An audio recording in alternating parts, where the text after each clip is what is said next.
კოალიცია ცვლილებისთვის სახელით გვინდა გამოვეხმაუროთ ეგრეთ წოდებული ვითომ პრეზიდენტის გადაწყვეტილებას მამუკა ხაზარაძის და ბადრი ჯაფარიძის შეწყალებასთან დაკავშირებით. პირველ რიგში ბუნებრივია ადამიანის თავისუფლება არის სასიხარულო და ულოცავ მათ ამას ადამიანურად და ვუსურვებ თავისუფლებას, ღირსეულ თავისუფლებას, ყველა სინდისის პატიმარს და ყველა პოლიტიკურ პატიმარს, რომელიც რჩება ციხეში. ამასთანავე ყველა ძალიან კარგად გვესმის, რას ნიშნავს ეს პოლიტიკურად, რას ემსახურება ეს გადაწყვეტილება პოლიტიკურად. ეს არის ნებისმიერ ფასად ქართული ოცნების მცდელობა შეაქრიოს ოპოზიცია არალეგიტიმურ არჩევნებში და მოიპოვოს ლეგიტიმაცია.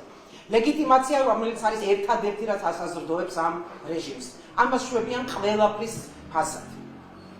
ამასთანავე არ აქვს მნიშვნელობა რა ჩაიფიქრა ქართულმა ოცნებამ.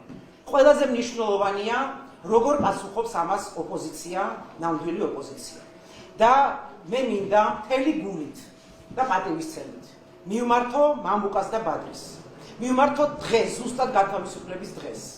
მიიღეთ ერთადერთი სწორი ქვეყნისთვის, არა კოალიციისთვის, არა ჩემთვის, ქვეყნისთვის ერთადერთი სწორი გადაწყვეტილება.